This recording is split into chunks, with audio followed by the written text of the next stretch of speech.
ဒီတစ်ပတ်တော့ဒူတာကြီးဆိုတဲ့တောင်ကိုသွားတက်ဖြစ်ပါတယ်။ Lisan Village ကနေပြီးတော့ hiking လုပ်ခြင်းတဲ့ကြောင်သွားပါတယ်။အဲ့မှာလာကြီးကတောင်မြင့်လို့လားမသိဘူး။လာကြီးကိုဒီတိုင်းပဲမြင်နေရတယ်ပေါ့နော်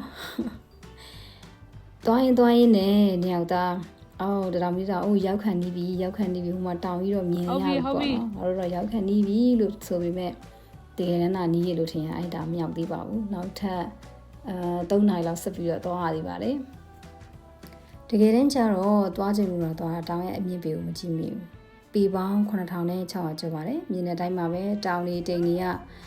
ကိုအောက်ဟိုတက်နေတဲ့တောင်ရဲ့အောက်မှာပါတိမ်ပဲလေးဘလောင်းလာလိုက်ပြီနော်။လုံးဝကို paradise တစ်ခုပါပဲ။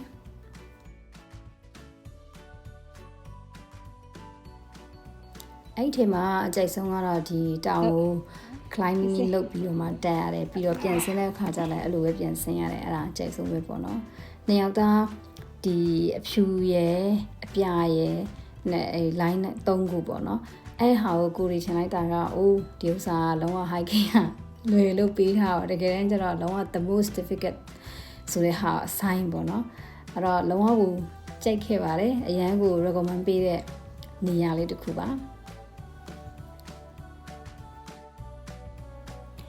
နောက်ဆုံးတော့ဟိုတောင်ထိပ်ကိုရောက်သွားခဲ့ပါတယ်ဒါပေမဲ့ဟို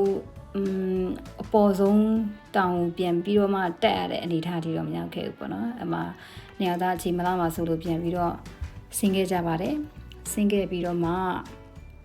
ကြည့်လိုက်တဲ့အချိန်မှာ